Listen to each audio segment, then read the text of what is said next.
The Joint Chiefs of Staff has all of its members for the first time in months. But what will happen to the rest of the nominees currently in limbo due to a promotions blockade? Produced by Defense News and Military Times, this is the Early Bird Brief. Each morning, we bring you the defense and national security news of the day. There is readiness issues, and that's the whole point. We have a really dangerous world.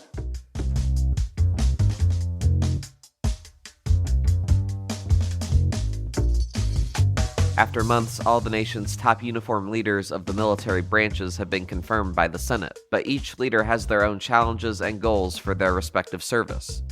What does it all mean for our defense and security? You'll find out. I'm your host, Simone Perez. Today is November 3rd, 2023. First up, after months of uncertainty and holds on military nominations, the Joint Chiefs of Staff has all of its members confirmed. The Senate confirmed the nominees to lead the Air Force and Navy, and confirmed the number 2 leader of the Marine Corps. The votes come after months of Alabama Senator Tommy Tuberville's blockade of military nominations over the Pentagon's abortion travel policy. The senator from Alabama. Object. The objection is heard. In a historic first, Admiral Lisa Franchetti was confirmed as the Chief of Naval Operations. Navy readiness is anchored to family readiness. And just as I am grateful to my own family, I am grateful to all our incredible Navy families for the support they provide to their sailors every day. Franchetti is the first woman to ever serve as the Navy's top officer, and also the first woman to serve on the Joint Chiefs of Staff. Defense News Naval Warfare reporter Megan Eckstein joins us today to talk about Franchetti, her past positions, and challenges for her service going forward. So Megan, who is now Chief of Naval Operations, Admiral Franchetti? What has her career progression looked like? Admiral Lisa Franchetti is a surface warfare officer, and she's had actually a really interesting career leading up to her being selected as the next Chief of Naval Operations.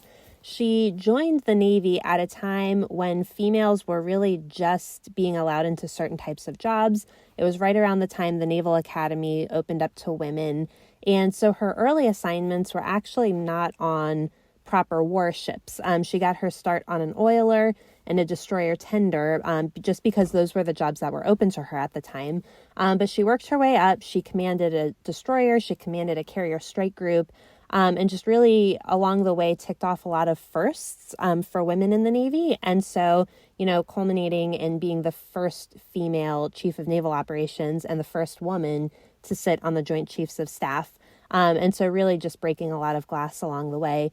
I've also heard from a handful of sources how interesting her background is in terms of the types of people that she's had to collaborate with and how that really sets her up for success in this job.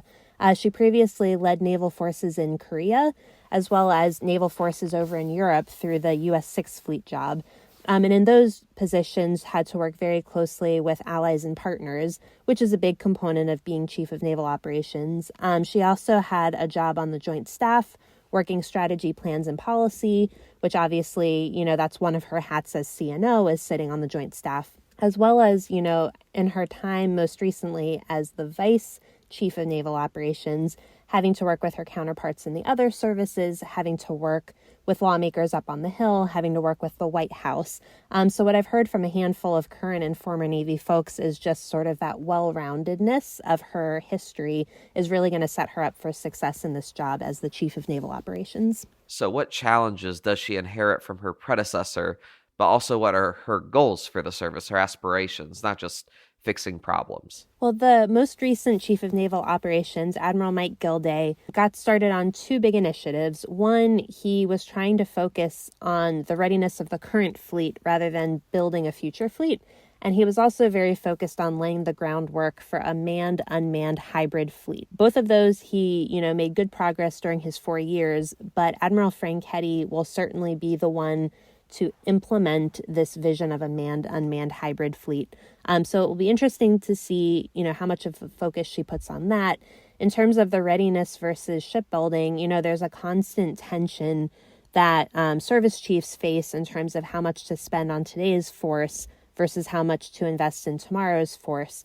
What's really interesting for Admiral Franchetti is that we constantly hear about this 2027 time frame for, China potentially attacking Taiwan. That will be at the tail end of Admiral Franchetti's 4-year tenure as CNO.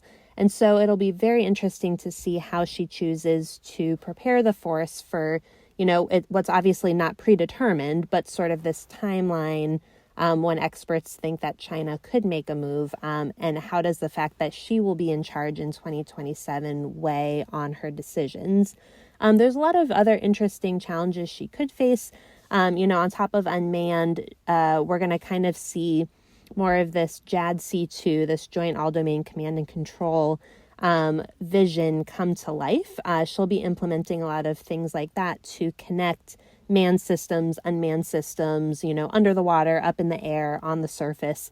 And so she'll be in charge of executing and sort of making that all operational. And this is all coming at a time when, recruiting and retention is difficult. All of these personnel expenses are getting more and more costly. So she really will have some budget challenges that she faces as she's trying to handle this whole range. We don't have a good sense of what her priorities are yet, only because during her time as acting Chief of Naval Operations, she wasn't really allowed to put together a guidance document. So I'm sure we'll be hearing more from her in the coming days and weeks in terms of where her energy is, where her focus is, and what we could expect to see in the coming future. And I will note that she still has one very short-term challenge she faces. While it's a great step in the right direction that Admiral Franchetti has been confirmed as CNO, she still does not have anybody confirmed in the number 2 spot in the Navy. Admiral Jim Kilby has been nominated for the job, but until he's confirmed by the Senate and put in as VCNO, Admiral Franchetti is still essentially doing 2 jobs and will be stretched quite thin until she has a number 2 put in place. Thanks, Megan. As we said, there were several key confirmation votes. The Senate also confirmed General David Alvin as Air Force Chief of Staff. For more on Alvin's career and his new job, Air Force Times editor Rachel Cohen joins the episode too. So Rachel, much like Megan's questions, who is General Alvin? What has he done throughout his career that led him to become the Air Force Chief of Staff? So first off, he was the Vice Chief of Staff before he was nominated to be the top officer. So he's already got, multiple years of experience in that role as kind of the right-hand man to General C.Q. Brown, who's now the chairman of the Joint Chiefs. He started out in the Air Force. He's an Air Force Academy grad, started out as a mobility pilot, and then started hopping around in different roles that, were more strategy and policy focused. So he worked on the Joint Staff. He has played a really big role in the Air Force's attempt to tackle its recruiting crisis, looking at different policies that it could tweak to get more people in. And he's really just seen as, a real, cerebral, smart guy, not afraid to debate things, not afraid to listen to people, has had a really big hand in pretty much all of the budget discussions of the last few years. So he's got a really good handle on, where the Air Force is going, what it sees as the future of air warfare. And, Biden's nomination and the Senate's confirmation of him indicate that they're on board with that. What problems does he face at the start of his tenure, though? And of course, what are his goals? A lot of his goals are likely going to revolve around kind of keeping the status quo from CQ Brown. For the past, several years, there's been a growing push to modernize the entire Air Force inventory, retire the fleets that are that they see as, too old to be relevant and survivable in future wars. So he will kind of spearhead the next phase of that. Recruiting, again, is a big problem. So the entire Air Force just missed its fiscal 23 recruiting goal. It's the first time that the entire Air Force has missed that number since 1999. So really, making a more concerted effort to, get the word out to people who might want to join and get more of those people across the finish line and into uniform. Lots of quality of life issues, all the sort of standard, service member pay, family quality of life, base housing, he'll still have to tackle. And the Air Force is also starting to take a new look at how it deploys people around the world. He's going to have a big hand in, carrying that out and shaping those policies so that, the Air Force hopefully can get to a point where it's a steadier state of, training and then deploying in phases instead of just kind of going, everybody deploying all the time, getting burnt out. They're really looking for a happier sort of balance with that. And with Marine Corps Commandant General Eric Smith still in the hospital after a medical emergency, the Senate voted to confirm his second in command. Senators rushed to confirm Lieutenant General Christopher Mahoney as the assistant commandant. But with General Smith still in the hospital after a reported heart attack, Mahoney will also perform the duties of the commandant. Smith has been juggling the top two jobs as well, while waiting for the Senate to confirm him to the post, also to confirm an assistant. At a press briefing yesterday, Deputy Defense Secretary Kathleen Hicks alluded to Smith's workload as a possible contribution to his heart issue. We have seen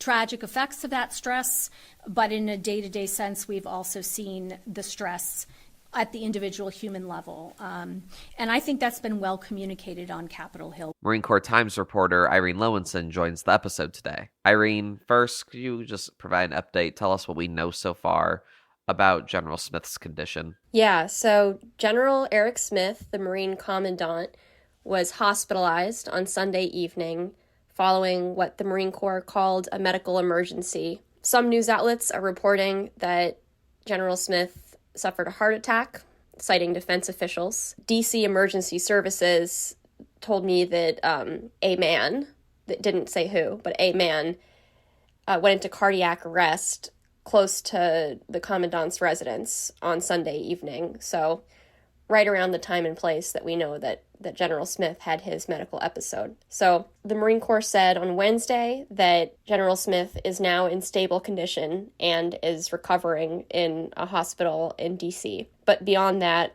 the Marine Corps really has not released a lot of specifics, citing medical privacy law and the family's wishes. And who is his second in command, Lieutenant General Mahoney? What has his career looked like?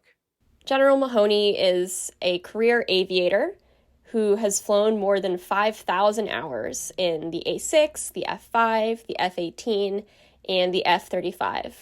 His call sign is Mo.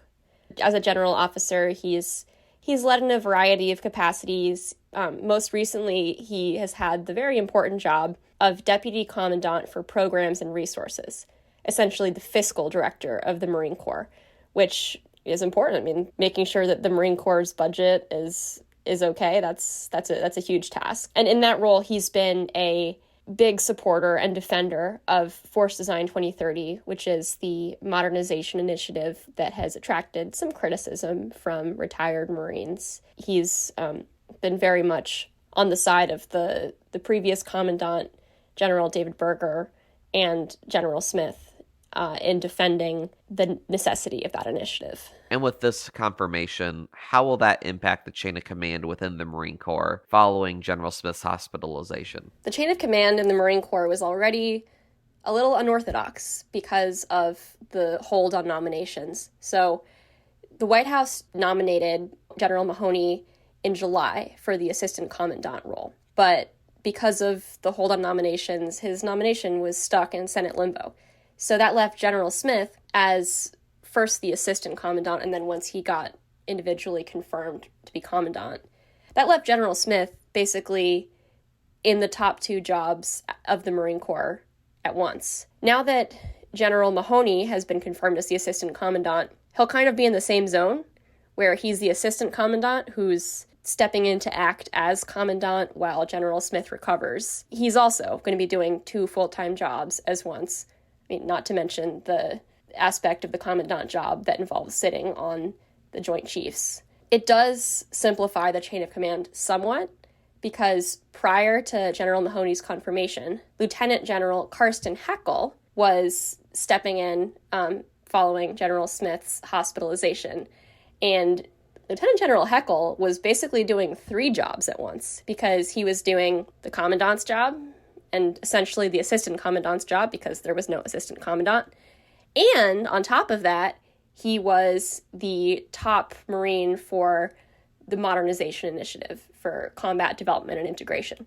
So There's now a Senate-confirmed leader who has fewer responsibilities and is going to be, long-term, one of the top leaders in the Marine Corps headquarters. Thanks, Irene. It's unclear how the Senate will confirm the 300-plus military nominees. In an overnight session on Wednesday, Republican Senators Joni Ernst and Dan Sullivan, who are both veterans, introduced more than 60 nominees who they believed were qualified for their positions for votes. The deputy chairman of NATO, pretty important job. It's a 3-star billet. It's empty. The deputy commanding general of U.S. Army Europe, really important job. Empty. Tuberville objected to quick consideration to everyone. Senate Majority Leader Chuck Schumer said Wednesday that the Senate will consider a resolution that could allow the quick confirmation of other officers up for promotion.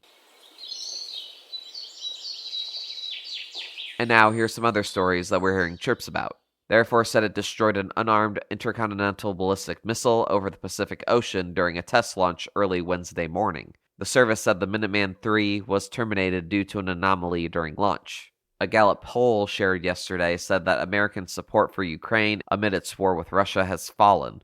41% of Americans say the U.S. is doing too much to support Ukraine. The U.S. Army Medical Material Agency's Distribution Operations Center recently said it expects to distribute nearly 1.4 million doses of vaccine this flu season. And basketball coach Bobby Knight has died. Knight finished his career with 902 victories in 42 seasons at Army, Indiana, and Texas Tech. He was 83. And on this day in history in 2014, One World Trade Center officially opened in New York City. The new tower and the rest of the World Trade Center complex replaced the Twin Towers and surrounding complex, which were destroyed by terrorist attacks on September 11th.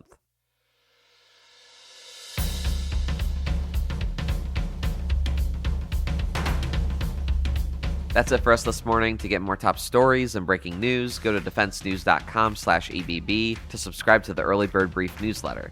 Please give us a like, rating, and a comment wherever you get your podcasts, and be sure to follow us on social media at @defense_news and @Military Times. The Early Bird Brief is hosted and produced by me, Zimone Z. Perez. Today's episode featured stories by Megan Eckstein, Irene Lowenson, and Rachel Cohen. Our editor-in-chief is Mike Bruce. Have a great day.